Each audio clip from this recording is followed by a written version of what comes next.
ശ്വാസം നേടാം. ഹൃത്തിനുള്ളിൽ ജീവൻ നൽകും വചനം, തിരുവചനം.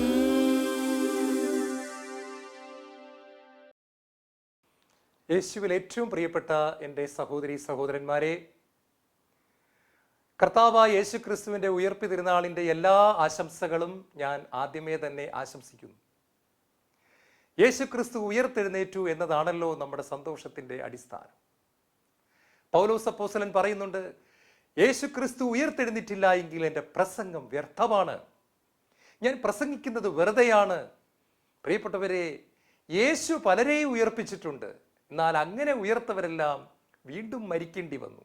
എന്നാൽ മരണത്തിൽ നിന്നും ഉയർത്തെഴുന്നേറ്റവനായ യേശു ക്രിസ്തുവിന് ഇനി മരണമില്ല, മരണത്തിന് അവൻ്റെ മേൽ അധികാരമില്ല.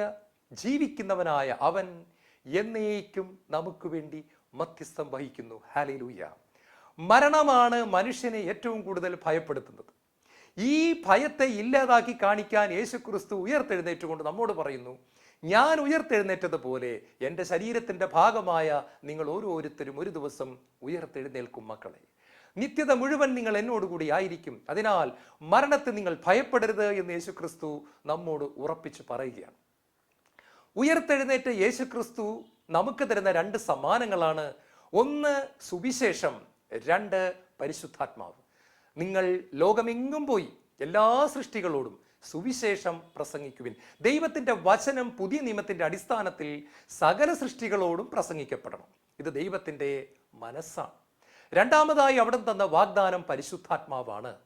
ഈശോ കുരിശിലേക്ക് പോകുന്നതിന് മുമ്പ്, തൻ്റെ പീഡാസഹനം ആരംഭിക്കുന്നതിന് മുമ്പ് നമുക്ക് തന്ന സമ്മാനമാണ് വിശുദ്ധ കുർബാന. കുരിശിൽ പിടയുന്ന സമയത്ത് തൻ്റെ ജീവൻ പോകുന്നതിന് തൊട്ട് മുൻപായി നമുക്ക് തന്ന അമൂല്യ സമ്മാനമാണ് പരിശുദ്ധ അമ്മ, പരിശുദ്ധ കന്യകാമറിയം. ഇന്നത്തെ വചനം തിരുവചനം ശുശ്രൂഷയിൽ നമ്മൾ പ്രധാനമായിട്ടും ഉത്ഥാനം ചെയ്ത യേശു ക്രിസ്തു നമുക്ക് തന്ന രണ്ട് വാഗ്ദാനങ്ങളും, അതായത് ദൈവത്തിൻ്റെ വചനവും ദൈവത്തിൻ്റെ പരിശുദ്ധാത്മാവും നമ്മുടെ ജീവിതത്തിൽ എപ്രകാരം പ്രവർത്തിക്കുന്നു, ഇത് തമ്മിലുള്ള ബന്ധം എന്താണ് എന്നതിനെ പറ്റിയാണ് ഇന്ന് നമ്മൾ ചിന്തിക്കുന്നത്. ഒന്നാമതായിട്ട്, the Holy Spirit is the author of the word of God. ദൈവവചനത്തിൻ്റെ ഗ്രന്ഥകർത്താവ്, ദൈവവചനം എഴുതിയത് പരിശുദ്ധാത്മാവാണ്. ഇതാണ് ദൈവവചനത്തോട് നമുക്ക് ഇത്രമാത്രം സ്നേഹം തോന്നേണ്ട ഒരു കാര്യം. അതായത് പ്രിയപ്പെട്ടവരെ, ഒരു പുസ്തകത്തോട് നമുക്ക് ഇഷ്ടം തോന്നുന്നതിൻ്റെ രണ്ട് കാര്യങ്ങൾ. ഒന്ന്, പുസ്തകത്തിൻ്റെ കണ്ടന്റാണ്. ആ പുസ്തകത്തിൽ എഴുതിയിരിക്കുന്നത് വളരെ നമുക്ക് പ്രയോജനകരമായിട്ടുള്ള കാര്യമാണെങ്കിൽ, വായനയ്ക്കൊരു സുഖം കിട്ടുന്നുണ്ടെങ്കിൽ ആ പുസ്തകം നമ്മളെ ആകർഷിക്കുന്നു. രണ്ടാമതായി, നമ്മളെ ആകർഷിക്കുന്നത് ആ പുസ്തകം ആരാണ് എഴുതിയത് എന്നതിൻ്റെ അടിസ്ഥാനത്തിലാണ്.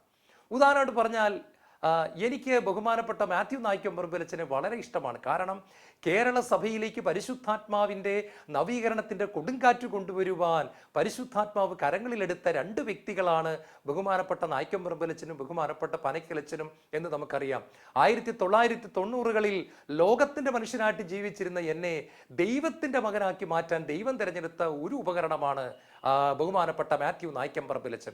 അതുകൊണ്ട് പ്രിയപ്പെട്ടവരെ, ഒരു ബുക്ക് സ്റ്റോളിൽ നായ്ക്കമ്പറമ്പിലച്ചൻ എഴുതിയ ഒരു പുസ്തകം ഇരിക്കുന്നുവെന്ന് കണ്ടു കഴിഞ്ഞാൽ അതിൻ്റെ കണ്ടന്റ് പോലും നോക്കാതെ ഞാൻ ആ പുസ്തകം അങ്ങനെ തന്നെ മേടിച്ചുകൊണ്ടെന്ന് വീട്ടിൽ വയ്ക്കും. കാരണം ആ പുസ്തകം കാണുന്നത് തന്നെ എനിക്കൊരു സമ്മാനമാണ്. എൻ്റെ യാത്രാവേളകളിലെല്ലാം ഞാൻ നായ്ക്കമ്പറമ്പിലച്ചൻ്റെ പുസ്തകം മിക്കവാറും കൂടെ കൊണ്ടു നടക്കുന്നു. കാരണം അതെനിക്ക് വായിക്കുമ്പോൾ കിട്ടുന്ന ഒരു അനുഭവവും ഒരു അഭിഷേകവും വ്യത്യാസമാണ്. ഞാനിത് പറയാൻ കാരണം മറ്റൊന്നുമല്ല, 2 തിമോത്തി 3-ാമത്തെ വാക്യത്തിൽ ദൈവത്തിൻ്റെ വചനം ഇങ്ങനെയാണ് പറയുന്നത്: ദൈവത്തിൻ്റെ വചനമെല്ലാം ദൈവനിവേശിതമാണ്. ദൈവവചനമെല്ലാം, വിശുദ്ധ ഗ്രന്ഥത്തിലെ സകല വചനങ്ങളും ദൈവനിവേശിതമാണ്. അത് പ്രബോധനത്തിനും ശാസനത്തിനും തെറ്റുതിരുത്തലിനും നീതിയിലുള്ള പരിശീലനത്തിനും ഉപകരിക്കുന്നു. ഇതുവഴി ദൈവഭക്തനായ മനുഷ്യൻ പൂർണ്ണത പ്രാപിക്കുകയും എല്ലാ നല്ല കാര്യങ്ങളും സൽപ്രവൃത്തികളും ചെയ്യുന്നതിന് പര്യാപ്തനാവുകയും ചെയ്യുന്നു. ഹല്ലേലൂയ. കാണുക പ്രിയപ്പെട്ടവരെ, ഒരു മനുഷ്യനെ പൂർണ്ണതയിലേക്ക് നയിക്കാൻ ദൈവത്തിൻ്റെ വചനം ദൈവം അയച്ചു തരുമ്പോൾ ആദ്യമായിട്ട് 2 തിമോത്തി 3:16 ദൈവം നമ്മളോട് ഉറപ്പിച്ച് പറയുന്ന കാര്യം എന്താണ്? ദൈവവചനമെല്ലാം ദൈവനിവേശിതമാണ് എന്ന് പറഞ്ഞാൽ ദൈവത്തിൻ്റെ ശ്വാസം അതിൻ്റെ മേലുണ്ട്. ഞാനിപ്പോൾ നിങ്ങളോട് ദൈവത്തിൻ്റെ വചനം പ്രസംഗിച്ചു കൊണ്ടിരിക്കുമ്പോൾ ഈ എൻ്റെ വാക്കുകൾ മാത്രമല്ല നിങ്ങൾ കേട്ടുകൊണ്ടിരിക്കുന്നത്. ഞാൻ വാതുറക്കുമ്പോൾ എന്നിൽ നിറഞ്ഞു നിൽക്കുന്ന ദൈവത്തിൻ്റെ ആത്മാവ് കൂടി പുറത്തേക്ക് വരണമെന്ന് എന്നെപ്പറ്റി ദൈവം ആഗ്രഹിക്കുന്നുണ്ട്. ദൈവത്തിൻ്റെ വചനം പ്രസംഗിക്കാൻ ദൈവം അനാദിയിലെ ഒരു വ്യക്തിയെ തിരഞ്ഞെടുക്കുമ്പോൾ ദൈവത്തിൻ്റെ മനസ്സിലുള്ള സ്വപ്നമെന്ന് പറയുന്നത് ആ വ്യക്തി വചനം പ്രസംഗിക്കുമ്പോൾ പോയിന്റ് മാത്രം പറഞ്ഞാൽ പോരാ.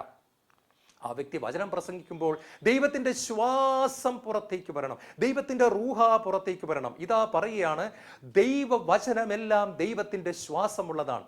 ഉദാഹരണമായിട്ട് നമ്മൾ എന്ത് വാക്ക് പറഞ്ഞാലും ആ വാക്കിൻ്റെ കൂടെ നമ്മുടെ ശ്വാസവും കൂടെ പുറത്തേക്ക് വരുന്നില്ലേ? നമ്മൾ അമ്മേ എന്ന് വിളിച്ചാലും ശ്വാസം പുറത്തേക്ക് വരും, അച്ഛാ എന്ന് വിളിച്ചാലും, മോളെ എന്ന് വിളിച്ചാലും, മോനെ എന്ന് വിളിച്ചാലും ആ വാക്കിൻ്റെ കൂടെ നമ്മുടെ ശ്വാസവും കൂടെ പുറത്തേക്ക് വരുന്നുണ്ട്. അപ്പോൾ ദൈവത്തിൻ്റെ വചനം എന്ന് പറയുന്നത് ദൈവം സംസാരിച്ച വചനമാണ്. അത് യേശയ്യാ പ്രവാചകൻ കേട്ടു എഴുതി വെച്ചു, ജെറമിയ കേട്ടു എഴുതി വെച്ചു, പൗലോസ് കേട്ടു എഴുതി വെച്ചു. പക്ഷേ ദൈവമാണ് സംസാരിച്ചത്. എഴുതിയത് വേറുള്ളവരാണെങ്കിലും സംസാരിച്ചത് ദൈവമാണ്. അതുകൊണ്ടാണ് യോഹന്നാന്റെ സുവിശേഷം 1-ാം അധ്യായം 1 മുതലുള്ള വാക്യങ്ങളിൽ ഇങ്ങനെ കാണുന്നു, ആദിയിൽ വചനമുണ്ടായിരുന്നു, വചനം ദൈവത്തോടു കൂടിയായിരുന്നു, വചനം ദൈവമായിരുന്നു, സമസ്തവും അവനിലൂടെ ഉണ്ടായി, അവനിൽ വെളിച്ചമുണ്ടായിരുന്നു, ആ ജീവൻ മനുഷ്യരുടെ വെളിച്ചമായിരുന്നു, ആ ജീവൻ നമുക്ക് തരാനാണ് വചനം മാംസമായ യേശു ക്രിസ്തു കടന്നു വന്നത്. ഈശോയിൽ പ്രിയപ്പെട്ട മക്കളെ, വചനം മാംസമായി മാറിയതാണ് യേശു ക്രിസ്തു. നമ്മൾ ആദ്യമേ ചിന്തിക്കണം, ദൈവത്തിൻ്റെ സംസാരത്തിൽ ദൈവം വചനം പറയുന്ന സമയത്തെല്ലാം ദൈവത്തിൻ്റെ ശ്വാസം അതിൻ്റെ മേൽ ഉണ്ട്. അപ്പോൾ ഇതെഴുതിയത് ദൈവമാണ്. ദൈവത്തെ സ്നേഹിക്കുന്ന നമുക്ക് ദൈവം നമുക്ക് തന്ന ലവ് ലെറ്റർ, ദൈവം നമുക്ക് തന്ന സ്നേഹമുള്ള കത്തുകൾ വായിക്കാതിരിക്കാൻ സാധ്യമല്ല. ഞാൻ ഓർക്കാറുണ്ട്, ഞാൻ ദൂര സ്ഥലത്തായിരിക്കും സമയത്ത്, ചില സമയത്ത് യാത്രയിലായിരിക്കുമ്പോൾ ഫോൺ വിളിക്കുമ്പോൾ എൻ്റെ ഭാര്യയ്ക്ക് എന്നെ കണക്ഷൻ കിട്ടത്തില്ല എങ്കിൽ ഭാര്യ ചെയ്യുന്നൊരു കാര്യമുണ്ട്, ഒരു മെസ്സേജ്, ഒരു ടെക്സ്റ്റ് മെസ്സേജ് അയക്കും. ഫോൺ വിളിച്ചിട്ട് കിട്ടുന്നില്ല എന്ന് പറഞ്ഞുകൊണ്ട് ഒരു മെസ്സേജ് അയക്കും. അപ്പോൾ ഫോൺ എടുക്കുമ്പോൾ തന്നെ ഈ മെസ്സേജാണ് കാണുന്നത്. അപ്പോൾ എനിക്കറിയാം ഫോൺ ചെയ്തിട്ട് കിട്ടുന്നില്ല, ആളെ നേരിട്ട് കാണാൻ പറ്റുന്നില്ല. പക്ഷെ ആ ടെക്സ്റ്റ് മെസ്സേജ് തന്നെ ഞാൻ 2-3 പ്രാവശ്യം വായിക്കും. കാരണം എനിക്കിഷ്ടമുള്ള ഭാര്യ അയച്ച ടെക്സ്റ്റ് മെസ്സേജ് ചിലപ്പോൾ അതിൽ 2 വരി മാത്രമേ കാണത്തുള്ളൂ, എങ്കിലും അത് ഞാൻ ഒരു 2-3 പ്രാവശ്യം സമയം കിട്ടുമ്പോഴൊക്കെ എടുത്തു വെച്ച് വായിക്കുന്നു. നമ്മൾ ദൈവത്തെപ്പറ്റി ചിന്തിക്കുമ്പോൾ അവിടെ നിന്ന് നമ്മുടെ അപ്പനാണ്, അവിടെ നിന്ന് നമ്മുടെ എല്ലാമാണ്. O God Almighty is our everything. ദൈവത്തെക്കുറിച്ച് ചിന്തിക്കുമ്പോൾ നമുക്ക് വാക്കുകളില്ല പ്രിയപ്പെട്ടവരെ. അമ്മയുടെ ഉദരത്തിൽ ഉരുവാകുന്നതിന് മുൻപേ ഞാൻ നിന്നെ അറിഞ്ഞു, ഞാൻ നിന്നെ വിശുദ്ധീകരിച്ചു, ഞാൻ നിന്നെ തിരഞ്ഞെടുത്തു എന്നൊക്കെ പറയുന്ന നമ്മുടെ പൊന്നു ദൈവം, നിങ്ങൾ അനേക കുരുവികളേക്കാൾ വിലയുള്ളവരാണെന്ന് പറയുന്ന നമ്മുടെ പൊന്നു പിതാവ്, നിങ്ങളെ ഞാൻ ഒരിക്കലും ഉപേക്ഷിക്കത്തില്ല, തള്ളിക്കളയത്തില്ല എന്ന് പറയുന്ന നമ്മുടെ സ്നേഹപിതാവ്, എത്ര തവണ പാപം ചെയ്താലും ഓടി വന്ന് കെട്ടിപ്പിടിച്ച് ചുംബിച്ച് നമ്മളെ യഥാസ്ഥാപന പ്പെടുത്തുന്ന നല്ല പിതാവ്, എത്ര പ്രാവശ്യം ക്ഷമിക്കണമെന്ന് പത്രോസ് ചോദിച്ചപ്പോൾ 7-70 എന്ന് പറഞ്ഞുകൊണ്ട് തൻ്റെ സ്വഭാവത്തിൻ്റെ ഒരു രശ്മി പത്രോസിന് കാണിച്ചു കൊടുത്ത നമ്മുടെ പൊന്നു പിതാവ്, ഈശോയെ നമുക്കായിട്ട് അയച്ചു തന്ന പൊന്നു പിതാവ്, പരിശുദ്ധാത്മാവിനെ നമുക്ക് തന്ന പൊന്നു പിതാവ്. പ്രിയപ്പെട്ടവരെ, നമുക്ക് എന്ത് യോഗ്യതയാണ്! ഞാൻ പലപ്പോഴും ഓർക്കാറുണ്ട്, ആത്മാവിൻ്റെ അഭിഷേകം എൻ്റെ മേൽ വരുമ്പോൾ എന്ത് യോഗ്യതയാണ്! ചെയ്തിട്ടുള്ള പാപങ്ങൾ ഓർത്തു കഴിഞ്ഞാൽ കരയാതിരിക്കാൻ പറ്റില്ല. കാരണം ദൈവം അതെല്ലാം ക്ഷമിച്ചു മറന്നു. ദൈവം നമുക്ക് പരിശുദ്ധാത്മാവിനെ തന്നു, പരിശുദ്ധ ത്രിത്വത്തിലെ 3-ാമത്തെ വ്യക്തി. ഈ ദൈവം എഴുതിയ എഴുത്ത് എങ്ങനെയാണ് വായിക്കാതിരിക്കാൻ പറ്റുന്നത്? ഈ ദൈവം എഴുതിയ എഴുത്ത് എങ്ങനെയാണ് ലോകപ്രശസ്ത സുവിശേഷകനായ ബില്ലി ഗ്രഹാം ഒരു ദിവസം 35 അധ്യായങ്ങളാണ് ദൈവവചനം വായിച്ചിരുന്നെന്ന് പറയപ്പെടുന്നു. പ്രിയപ്പെട്ട സഹോദരങ്ങളെ, കർത്താവിൻ്റെ വചനം നമ്മൾ ഭക്ഷിക്കുമ്പോൾ നമ്മൾ ഒരു കാര്യം ഓർക്കണം, ഇത് എഴുതിയത് എൻ്റെ പിതാവാണ്, എൻ്റെ സ്വർഗത്തിലെ പിതാവ് എനിക്കെഴുതിയ കത്തുകളാണ്. നിങ്ങൾക്കറിയാം, പണ്ട് വർഷങ്ങൾക്ക് മുമ്പ് ജവഹർലാൽ നെഹ്റു ജയിലിൽ കിടക്കുന്ന സമയത്ത്, ഇന്ത്യയുടെ സ്വാതന്ത്ര്യ സമരവുമായിട്ട് ബന്ധപ്പെട്ട് ജവഹർലാൽ നെഹ്റു ജയിലിൽ കിടക്കുമ്പോൾ തൻ്റെ മകളായിരുന്ന ഇന്ദിരാഗാന്ധിക്ക് ആ ജയിലിൽ കിടന്നുകൊണ്ട് കത്തുകൾ എഴുതുമായിരുന്നു. ഈ കത്തുകൾ പിന്നീട് പുസ്തക രൂപത്തിൽ പ്രസിദ്ധീകരിച്ചപ്പോൾ അതിൻ്റെ ലക്ഷക്കണക്കിന് കോപ്പികളാണ് വിറ്റുപോയത്. അത് വളരെ പ്രശസ്തമായ ഒരു പുസ്തകമായി ഇന്നും അറിയപ്പെടുന്നു. ഒരപ്പൻ മകൾക്കയച്ച കത്തുകൾ എന്നാണ് അറിയപ്പെടുന്നത്. അങ്ങനെയാണെങ്കിൽ പ്രിയപ്പെട്ടവർ ഒന്ന് ചിന്തിച്ചു നോക്കിക്കേ, സ്വർഗത്തിരിക്കുന്ന നമ്മുടെ പിതാവ്, നമ്മുടെ പൊന്നു പിതാവ് നമുക്കയച്ച കത്തുകളാണ് ദൈവത്തിൻ്റെ വചനം. ഹല്ലേലൂയ! അപ്പൻ മക്കൾക്കെഴുതിയ കത്തുകളാണ് ദൈവത്തിൻ്റെ വചനം. ഇനി യേശു ക്രിസ്തു നമ്മുടെ മണവാളനാണ്. അങ്ങനെയാണെങ്കിൽ മണവാളൻ മണവാട്ടിക്കയച്ച ലവ് ലെറ്ററാണ് ദൈവം ദൈവത്തിന്റെ വചനം. ഹല്ലേലൂയ. മണവാളൻ സ്നേഹത്തോടെ മണവാട്ടിക്കയച്ച ലവ് ലെറ്റർ ആണ് ദൈവത്തിന്റെ വചനം. അതിൽ കറക്ഷൻസ് ഉണ്ട്. ഇവിടെ വ്യക്തമായിട്ട് പറഞ്ഞിരിക്കുന്നു. 2 തിമോത്തി 3:16 പറയുന്നു, അത് പ്രബോധനത്തിനും ശാസനത്തിനും തെറ്റുതിരുത്തലിനും നീതിയിലുള്ള പരിശീലനത്തിനും ഉപകരിക്കുന്നു. ഇതുവഴി ദൈവഭക്തനായ മനുഷ്യൻ പൂർണ്ണത പ്രാപിക്കുകയും എല്ലാ നല്ല പ്രവൃത്തികളും ചെയ്യുന്നതിന് പര്യാപ്തമാവുകയും ചെയ്യുന്നു. കാണുക, ദൈവവചനത്തിൽ തിരുത്തലുണ്ട്, അത് നമ്മുടെ നന്മയ്ക്ക് വേണ്ടിയിട്ടാണ്. കറക്ഷൻസ് ഉണ്ട്, അത് നമ്മുടെ നന്മയ്ക്ക് വേണ്ടിയിട്ടാണ്. തലോടലുണ്ട്, നമ്മുടെ ആശ്വാസത്തിന് വേണ്ടിയിട്ടാണ്. വഴികാട്ടിത്തരുന്ന അനുഭവമുണ്ട്, അത് നമുക്ക് വഴി തെറ്റിപ്പോകാതിരിക്കാൻ വേണ്ടിയിട്ടാണ്. എല്ലാ അനുഭവങ്ങളും അതിൻ്റെ അകത്തുണ്ട്. അപ്പൻ മക്കൾക്ക് അയച്ച കത്ത്, മണവാളൻ മണവാട്ടിക്കയച്ച കത്ത്. അതുകൊണ്ട് ദൈവത്തിൻ്റെ വചനവും ദൈവത്തിൻ്റെ പരിശുദ്ധാത്മാവും നമ്മളിൽ ഒരുമിച്ച് പ്രവർത്തിക്കണം. ഹല്ലേലൂയ. വീണ്ടും പ്രിയപ്പെട്ട സഹോദരങ്ങളെ, ദൈവത്തിൻ്റെ വചനത്തെ രണ്ടാമതായി നമ്മൾ ചിന്തിക്കുന്നു. ദൈവത്തിൻ്റെ വചനത്തെ ഒരിക്കലും സ്വന്തം ബുദ്ധി കൊണ്ട് വ്യാഖ്യാനിക്കരുത്. അത് വ്യാഖ്യാനിക്കേണ്ടത് പരിശുദ്ധാത്മാവ് തന്നെയായിരിക്കണം. ദൈവത്തിൻ്റെ വചനം പറയുന്നു. 2 പത്രോസ് 1:20 പറയുന്നു, വിശുദ്ധ ഗ്രന്ഥത്തിലെ പ്രവചനങ്ങൾ ഒന്നും തന്നെ സ്വന്തമായ വ്യാഖ്യാനത്തിനുള്ളവയല്ല. കാരണം അവ പരിശുദ്ധാത്മാവിനാൽ പ്രചോദിതമായി ദൈവത്തിൻ്റെ മനുഷ്യർ സംസാരിച്ചതാണ്. അത് മാനുഷിക ചോദനയാൽ രൂപം കൊണ്ടതല്ല. ദൈവം സംസാരിച്ച ദൈവത്തിൻ്റെ വചനങ്ങൾ സ്വന്തം ബുദ്ധി കൊണ്ട് അളന്ന് ദൈവം ആഗ്രഹിക്കാത്ത വ്യാഖ്യാനങ്ങൾ നൽകാൻ പാടില്ല. ദൈവം എഴുതിയപ്പോൾ എന്താണോ ആഗ്രഹിച്ചത് അത് തന്നെയായിരിക്കണം അതിൻ്റെ വ്യാഖ്യാനം. കൃത്യമായിട്ട് അത് നമുക്ക് പറഞ്ഞു തരുന്നത് പരിശുദ്ധാത്മാവാണ്. അങ്ങനെ പരിശുദ്ധാത്മാവിലല്ലാതെ നമ്മൾ വ്യാഖ്യാനിക്കുമ്പോഴാണ് സഭയിൽ ഭിന്നിപ്പുകളും പിളർപ്പുകളും കൾട്ട് ഗ്രൂപ്പുകളും വിശ്വാസ തകർച്ചയ്ക്ക് കാരണമാകുന്നതെല്ലാം സംഭവിക്കുന്നത്. പരിശുദ്ധാത്മാവിനോട് ചേർന്ന് നിന്ന് ദൈവത്തിൻ്റെ വചനം വ്യാഖ്യാനിക്കാതിരിക്കുമ്പോഴാണ്. പ്രിയപ്പെട്ട മക്കളെ, ദൈവത്തിൻ്റെ പൊന്നുമക്കളെ, നമ്മൾ ബൈബിളിലെ ഒരു വചനം മാത്രം എടുത്ത് വ്യാഖ്യാനിക്കരുത്. പകരം അതുമായിട്ട് കണക്ട് ചെയ്യപ്പെട്ടിരിക്കുന്ന വചനങ്ങൾ ഉൽപ്പത്തി മുതൽ വെളിപാട് വരെ നമുക്ക് കിട്ടും. തുണവചനങ്ങൾ കിട്ടും, ഇണവചനങ്ങൾ കിട്ടും. നമ്മൾ അതുമായിട്ട് ബന്ധപ്പെടുത്തി ചിന്തിച്ച് പഠിക്കുമ്പോൾ, ഉദാഹരണം, ഒരു കറുത്ത കുതിരയെ കണ്ടു. അപ്പോൾ എന്താണ് ഈ കറുത്ത കുതിര എന്ന് സ്വന്തമായിട്ട് വ്യാഖ്യാനിക്കുന്നതിന് പകരം കറുത്ത കുതിരയെ പറ്റി പറഞ്ഞിരിക്കുന്ന മറ്റു ഭാഗങ്ങളുമായിട്ട് നമ്മൾ എടുത്തു നോക്കുമ്പോൾ കറുത്ത കുതിര എന്താണെന്ന് മനസ്സിലാകുന്നു.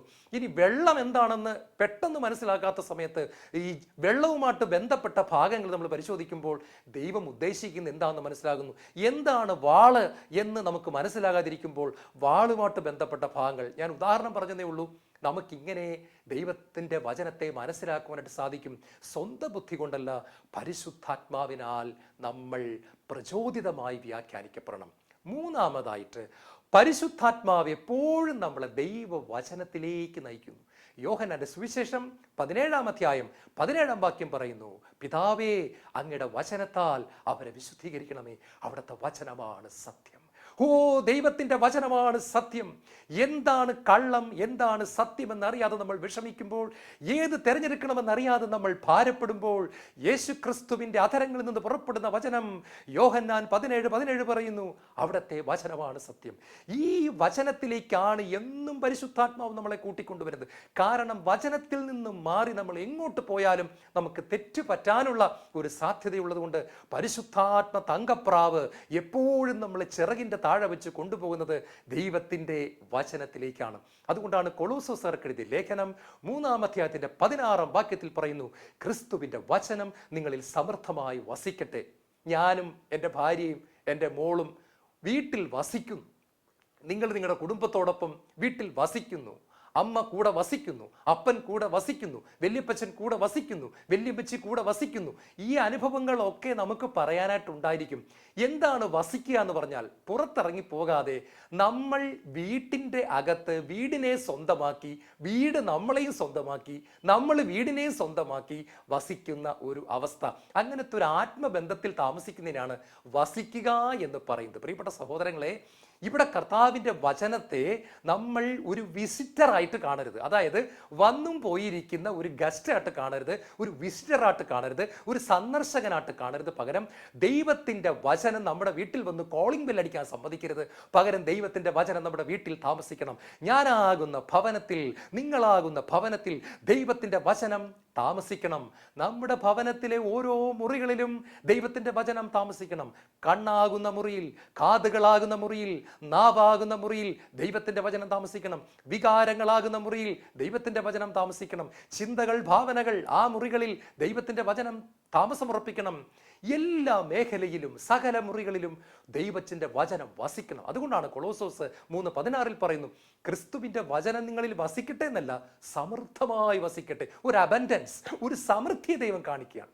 നിറവ്, അതായത് അല്പമല്ല, നിറച്ച് ക്രിസ്തുവിൻ്റെ വചനത്തിലേക്ക് പരിശുദ്ധാത്മാവ് നമ്മളെ നയിക്കുന്നു. അടുത്തതായിട്ട് ദൈവത്തിൻ്റെ വചനവും ദൈവത്തിൻ്റെ പരിശുദ്ധാത്മാവും തമ്മിൽ കണക്ഷൻ എന്താ? നാലാമതായിട്ട് നമ്മൾ ചിന്തിക്കുന്ന കാര്യം ഇതാണ്. ദൈവത്തിൻ്റെ വചനം അഭിഷേകത്തോടെ പ്രസംഗിക്കണമെങ്കിൽ അത് പള്ളിയിലായാലും പ്രെയർ ഗ്രൂപ്പിലായാലും ടെലിവിഷനിലൂടെ ആയാലും ഒരു ധ്യാന കേന്ദ്രത്തിലായാലും തെരുവിലാണെങ്കിലും പരിശുദ്ധാത്മാവിൻ്റെ സഹായമില്ലാതെ അഭിഷേകമില്ലാതെ ദൈവത്തിൻ്റെ വചനം പ്രസംഗിച്ചാൽ അത് യാതൊരു ഫലവും പുറപ്പെടുവിക്കുകയില്ല. ഞാൻ വിശുദ്ധ വിൻസെന്റ് ഫെററിന്റെ ജീവിതത്തിൽ ഒരു സംഭവം ഓർക്കുകയാണ്. അദ്ദേഹം ഒരു പള്ളിയിൽ ഒരിക്കൽ ധ്യാനിപ്പിക്കുകയായിരുന്നു. രാവിലെയും ധ്യാനമുണ്ട്, വൈകുന്നേരങ്ങളിലും ധ്യാനമുണ്ട്. അദ്ദേഹം കാലത്തെ കുറേയേറെ പുസ്തകങ്ങൾ റെഫർ ചെയ്ത്, ബൈബിൾ കമന്ററികളും അതും ഇതും ഒക്കെ റെഫർ ചെയ്ത് വളരെ ബുദ്ധിപരമായി ഒരു മനോഹരമായ പ്രസംഗം തയ്യാറാക്കി. അദ്ദേഹം ആ പ്രസംഗം പ്രസംഗിച്ച് ഒരു 2-3 മണിക്കൂർ പ്രസംഗിച്ച് കഴിഞ്ഞിട്ട് അദ്ദേഹം കുമ്പസാരക്കൂട്ടിൽ പോയിരുന്നപ്പോൾ 4 പേരാണ് വന്നത്. അദ്ദേഹത്തിന് സങ്കടമായി. പള്ളിയിൽ 600 പേരുണ്ട്, കുമ്പസാരിക്കാൻ വന്നത് 4 പേരും. അദ്ദേഹത്തിന് മനസ്സിലായി പ്രസംഗം ചീറ്റിപ്പോയി, പ്രസംഗം ഏറ്റില്ല. അദ്ദേഹം സങ്കടത്തോടെ പോയിട്ട് തൻ്റെ താമസ സ്ഥലത്ത് ചെന്ന് അദ്ദേഹം യേശുവിൻ്റെ പക്കൽ വിശുദ്ധ കുർബാനയുടെ മുമ്പിൽ മണിക്കൂറുകളോളം ഇരുന്ന് കരഞ്ഞു, ദൈവത്തെ ആരാധിച്ചു, ദൈവത്തിൻ്റെ അടുത്തിരുന്നു.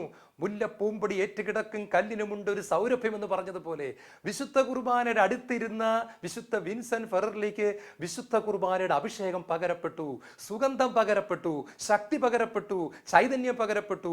വർദ്ധിച്ച അഭിഷേകത്തോടുകൂടി അദ്ദേഹം വൈകുന്നേരം തൻ്റെ ബുദ്ധിയെ തൽക്കാലത്തേക്ക് മാറ്റിവെച്ചിട്ട്, തൻ്റെ അറിവിനെ തൽക്കാലത്തേക്കൊന്ന് മാറ്റിവെച്ചിട്ട് പരിശുദ്ധാത്മാവിൽ ചാരി അദ്ദേഹം നടന്നു ചെന്നു. അധരം തുറന്നപ്പോൾ അഭിഷേകം ഇറങ്ങി. അധരം തുറന്നപ്പോൾ ദൈവവചനം പാറയെ തകർക്കുന്ന കൂടം പോലെ വെളിപ്പെട്ടു. പ്രിയപ്പെട്ടവരെ, ഹൃദയങ്ങൾ, കല്ലുപോലുള്ള ഹൃദയങ്ങൾ തകർക്കപ്പെട്ടു.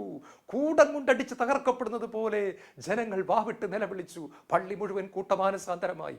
അദ്ദേഹം ശുശ്രൂഷ കഴിഞ്ഞ് കുമ്പസാരക്കൂട്ടിൽ പോയപ്പോൾ അദ്ദേഹത്തിന് വിശ്വസിക്കാനാവില്ല. മുഴുവൻ ജനങ്ങളും അവിടെ നിരനിരയായി നിൽക്കുന്നു. അദ്ദേഹത്തെ സഹായിക്കാൻ മറ്റു വൈദികരും കൂടെ വന്നു. വലിയൊരു ഉണർവ് ദേശത്തുണ്ടാകുകയാണ്. ദൈവം നമ്മളെ പഠിപ്പിക്കുകയാണ്, പരിശുദ്ധാത്മ അഭിഷേകമില്ലാതെ വചനം പ്രസംഗിക്കാൻ പറ്റില്ല. പത്രോസ് വിദ്യാഭ്യാസം ഇല്ലാത്തവനായിരുന്നിട്ടും അദ്ദേഹത്തിന്റെ ആദ്യത്തെ പ്രസംഗത്തിൽ 3000 പേരാണ് യേശുവിന്റെ സഭയിലേക്ക് കടന്നു വരുന്നത്, യേശുവിന്റെ ശരീരത്തോട് ചേരാൻ കടന്നു വരുന്നത്. ആ പ്രസംഗത്തിൽ വെളിപ്പെട്ട പരിശുദ്ധാത്മാവിന്റെ അഭിഷേകമാണ്. നമുക്ക് കാണാൻ സാധിക്കും, അന്ന് അവിടെ രോഗശാന്തികൾ നടന്നിട്ടില്ല, അത്ഭുത പ്രവൃത്തികൾ നടന്നിട്ടില്ല, അടയാളങ്ങൾ നടന്നിട്ടില്ല, കൗൺസിലിംഗ് നടന്നിട്ടില്ല, ഒന്നുമില്ല. വചനം പ്രസംഗിച്ചു കൊണ്ടിരിക്കുമ്പോൾ ഹൃദയം കുപ്പിച്ചില്ല് പോലെ പൊടിഞ്ഞവരായി. സഹോദരങ്ങളെ, രക്ഷ പ്രാപിക്കാൻ ഞങ്ങൾ എന്ത് ചെയ്യണം എന്ന് ചോദിച്ചുകൊണ്ട് യേശു ക്രിസ്തുവിനെ ക്രൂശിൽ തറയ്ക്കുക എന്ന് പറഞ്ഞ അതേ ജനക്കൂട്ടം യേശുവിനെ വേണമെന്ന് പറഞ്ഞു വരുന്ന കാഴ്ച കാണാൻ സാധിക്കും. ഇതിൽ എന്നെ കേട്ടുകൊണ്ടിരിക്കുന്ന ദൈവവചന ശുശ്രൂഷ ചെയ്യുന്നവരെ, നിങ്ങൾ ആരോ ആയിക്കോട്ടെ, നമ്മൾ എപ്പോഴും ഓർക്കണം, നമ്മുടെ കഴിവുകളല്ല, നമ്മുടെ പാണ്ഡിത്യമല്ല, നമ്മുടെ അറിവുകളല്ല. പാണ്ഡിത്യത്തിന് ദൈവം എതിരല്ല, ആരും എതിരല്ല. പക്ഷെ പാണ്ഡിത്യവും അറിവും അഭിഷേകത്തിലേക്ക് നയിക്കുന്നില്ല എങ്കിൽ, വിശുദ്ധിയിലേക്ക് നയിക്കുന്നില്ല എങ്കിൽ, അനുസരണത്തിലേക്ക് നയിക്കുന്നില്ല എങ്കിൽ അത് വെറുതെയാണ്. അതിന് യാതൊരു മൂല്യങ്ങളുമില്ല. പാണ്ഡിത്യം ഒരു ചൂണ്ടുപലകയാണ്. അത് നമ്മളെ അഭിഷേക നിറവിലേക്ക് നയിക്കട്ടെ എന്ന് ദൈവം ആഗ്രഹിക്കുന്നു.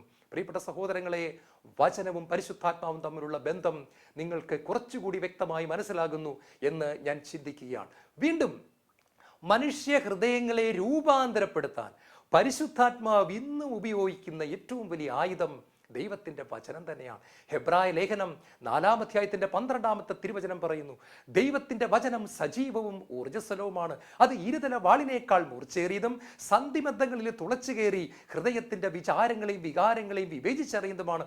ഒരു സൃഷ്ടിയും അതിൻ്റെ മുമ്പിൽ മറഞ്ഞിരിക്കുന്നില്ല. ഞാൻ ഓർത്തു പോകുകയാണ്, നമ്മൾ ഒത്തിരിയേറെ സ്നേഹിക്കുന്ന ബഹുമാനപ്പെട്ട ഡൊമിനിക് വാളമനാലച്ചൻ, അച്ഛൻ്റെ ക്യാൻസർ രോഗത്തിൽ നിന്നുള്ള സൗഖ്യമൊക്കെ കഴിഞ്ഞ് അച്ഛനെ ദൈവം കത്തോലിക്ക തിരുസഭയിൽ ശക്തമായിട്ട് ഉപയോഗിക്കാൻ തുടങ്ങുന്ന സമയത്ത് അച്ഛൻ പറയുന്ന ഒരു കാര്യമുണ്ട്.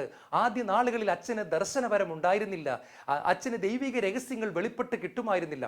അച്ഛൻ അതിന് കണ്ടെത്തിയ ഒരു മാർഗമെന്ന് പറയുന്നത് ദൈവത്തിൻ്റെ വചനം ആർത്തിയോടെ ഭക്ഷിക്കാൻ തുടങ്ങി, ദൈവത്തിൻ്റെ വചനത്താൽ നിറയപ്പെടാൻ തുടങ്ങി, ദൈവത്തിൻ്റെ വചനത്തെ എപ്പോഴും ഉള്ളിലാക്കാൻ തുടങ്ങി. അതിന് കാരണം ഹെബ്രായ ലേഖനത്തിന്റെ 4:13 പറയുന്നു, ദൈവവചനത്തിന്റെ മുമ്പിൽ ഒരു സൃഷ്ടിയും മറഞ്ഞിരിക്കുന്നില്ല എന്ന് പറഞ്ഞാൽ ദൈവവചനം നിറഞ്ഞു നിന്നു കഴിഞ്ഞാൽ, നമ്മുടെ മുൻപിൽ ഒരു വ്യക്തി വന്ന് നിന്നാൽ ദൈവിക രഹസ്യങ്ങൾ വെളിപ്പെട്ട് കിട്ടുമെന്ന് അച്ഛന് മനസ്സിലായി. അതുകൊണ്ട് അച്ഛൻ ദൈവവചനത്തെ ഉള്ളിലാക്കി കഴിഞ്ഞപ്പോൾ അച്ഛൻ പറയുകയാണ്, കാലത്തിൻ്റെ പൂർണ്ണതയിൽ അച്ഛനിൽ ദർശനവരങ്ങളും അറിവിൻ്റെ വരങ്ങളും ദൈവിക രഹസ്യങ്ങളും വെളിപ്പെട്ട് കിട്ടാൻ തുടങ്ങി.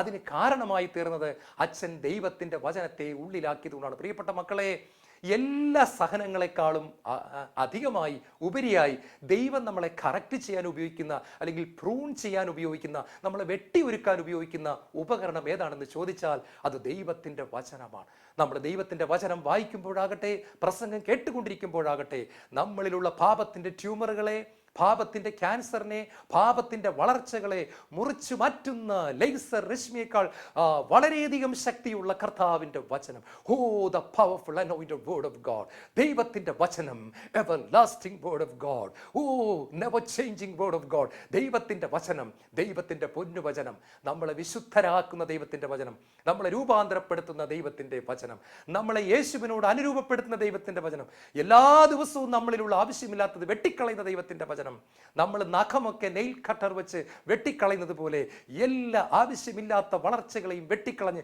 വിശുദ്ധിയിൽ വളർത്തുന്ന ദൈവത്തിൻ്റെ വചനം. യോഹന്നാന്റെ സുവിശേഷം 15 യേശു പറഞ്ഞു, എൻ്റെ പിതാവ് നല്ല കൃഷിക്കാരനാണ്, അതിൽ ഫലം തരാത്തതിനെ അവിടുന്ന് ഫലം തരുന്നതിനെ അവിടുന്ന് വെട്ടിയൊരുക്കുന്നു, ഫലം തരാത്തതിനെ അവസാന നാൾ വരെ കാത്തു സൂക്ഷിച്ചിട്ട് തീയിലെറിയുന്നു. എങ്കിലും ദൈവം ശ്രമിക്കുന്നു. പ്രിയപ്പെട്ട സഹോദരങ്ങളെ, കർത്താവ് നമ്മളെ വിളിക്കുന്നു തൻ്റെ വചനത്താൽ നമ്മളെ കൂടുതൽ കൂടുതൽ യേശുവിനെ പോലെയാക്കി മാറ്റുവാൻ. അവസാനമായി, ദൈവത്തിൻ്റെ വചനം എവിടെ ഉയർത്തപ്പെടുന്നു അവിടെ ദൈവത്തിൻ്റെ അഭിഷേകം ശക്തമായിട്ട് വെളിപ്പെടുകയും ദൈവമഹത്വം ഇറങ്ങി വരികയും ചെയ്യും.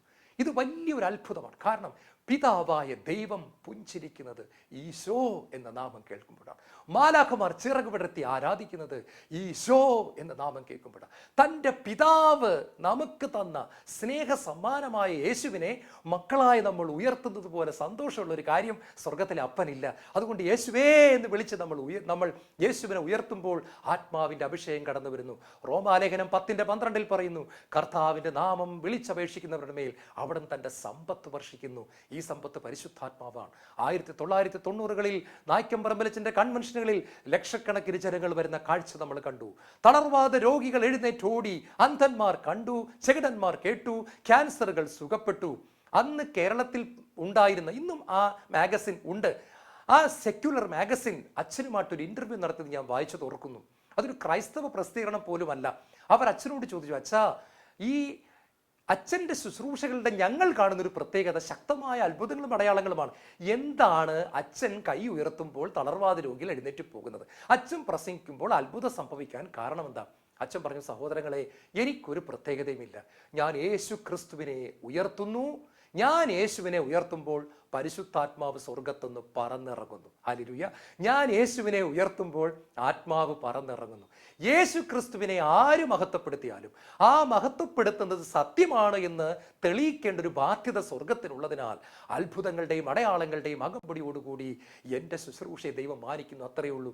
ഞാൻ എന്നും യേശുവിനെ ഉയർത്തി കാണിക്കുന്നു. യേശു ഏകരക്ഷകനാണെന്ന് പറയുന്നു, ലോകരക്ഷകനാണെന്ന് പറയുന്നു, പാപമോചകനാണെന്ന് പറയുന്നു, പരിശുദ്ധാത്മാവിൽ ബാപ്റ്റൈസ് ചെയ്യുന്നവനാണെന്ന് പറയുന്നു, സ്വർഗ കവാടം തുറന്നു തരുന്നവനാണെന്ന് പറയുന്നു, നിത്യജീവൻ നമുക്ക് വച്ചു നീട്ടുന്ന പൊന്നോമന രക്ഷകനാണെന്ന് ഞാൻ പ്രസംഗിക്കുന്നു. നായ്ക്കമ്പറമ്പലച്ചൻ്റെ വാക്കുകൾ കടമെടുത്താൽ, യേശുവിനെ പ്രസംഗിക്കുന്നില്ല എങ്കിൽ നമുക്ക് എന്തിനാണ് സംസാരശേഷി? യേശുവിനെ ഉയർത്തുന്നില്ല എങ്കിൽ നമുക്ക് എന്തിനാണ് ഒരു നാവ്? അതുപോലെ യേശുവിനെ അച്ഛൻ ഉയർത്തിയതിനാൽ അത്ഭുതങ്ങളും അടയാളങ്ങളും സംഭവിച്ചു. പ്രിയപ്പെട്ട സഹോദരങ്ങളെ, നമ്മുടെ വ്യക്തിപരമായ ജീവിതത്തിൽ, നമ്മുടെ കുടുംബ ജീവിതത്തിൽ, നമ്മുടെ ജോലി സ്ഥലത്ത്, നമ്മുടെ ശുശ്രൂഷയിൽ യേശുവിനെ നമ്മൾ ഉയർത്തി പറയുമ്പോൾ അഭിഷേകം കടന്നു വരികയാണ്. യേശുവേ സ്തോത്രം, യേശുവേ നന്ദി എന്ന് പറയുന്നത് കരിസ്മാറ്റിക്കുകാർ കണ്ടുപിടിച്ച ഒരു മന്ത്രമല്ല, പകരം ദൈവവചനത്തിൽ വെളിപ്പെട്ട് കിട്ടുന്നു. യേശുവിനെ ഉയർത്തുമ്പോൾ ആത്മാവ് ഇറങ്ങി വരുന്നു. യേശുവിനെ ഉയർത്തുമ്പോൾ പരിശുദ്ധാത്മ തങ്കപ്രാവ് പറക്കുന്നു. യേശുവിനെ ഉയർത്തുമ്പോൾ സ്വർഗീയ അഗ്നി കടന്നു വരുന്നു. നിങ്ങൾക്കറിയാം, അപ്പോസ്തല പ്രവർത്തനം 2-ാം അധ്യായത്തിൽ 120ഓളം വരുന്ന ശിഷ്യന്മാർ പരിശുദ്ധ മറിയത്തോടൊപ്പം 9 ദിവസങ്ങൾ എന്ത് ചെയ്തു എന്ന് ചോദിച്ചാൽ ഞാൻ പറയും, അവർ യേശുവിനെ ഉയർത്തിക്കൊണ്ടിരുന്നു, യേശുവിനെ മഹത്വപ്പെടുത്തിക്കൊണ്ടിരുന്നു. യേശുവേ സ്തോത്രം, യേശുവേ ആരാധന, യേശുവേ ഹല്ലേലൂയ, മഹത്വം മഹത്വം മഹത്വം എന്ന് അവർ 9 ദിവസങ്ങൾ പറഞ്ഞുകൊണ്ടിരുന്നപ്പോൾ 10ാമത്തെ ദിവസം സ്വർഗത്തിൽ നിന്നും ആത്മാവ് ഇറങ്ങി വന്നു. 120 പേരുടെ മേൽ ജ്വലിക്കുന്ന തീനാവുകൾ പോലെ കൊടുങ്കാറ്റിന്റെ ശക്തിയോടുകൂടി ദൈവത്തിന്റെ ആത്മാവ് ഇറങ്ങി വന്നു. അവരെല്ലാവരും ആത്മാവിനാൽ നിറയപ്പെട്ടു. ഹല്ലേലൂയ. നമ്മൾ ഇന്ന് യേശു ക്രിസ്തുവിനെ ഉയർത്തുമ്പോൾ, യേശുവിനെ നമ്മൾ മഹത്വപ്പെടുത്തുമ്പോൾ ആത്മാവ് ഇറങ്ങി വരുന്നു, നമ്മളെ അഭിഷേകം ചെയ്യുന്നു. കർത്താവേ, വചനവും പരിശുദ്ധാത്മാവും എൻ്റെയും ഇത് കേട്ടുകൊണ്ടിരിക്കുന്ന എല്ലാ ദൈവമക്കളുടെ ജീവിതത്തിൽ പ്രവർത്തിച്ച് സ്വർഗം ആഗ്രഹിക്കുന്ന എല്ലാ പദ്ധതികളും ഞങ്ങൾ നിറവേറണമേ. യേശുവേ നന്ദി, യേശുവേ സ്തോത്രം, യേശുവേ ആരാധന.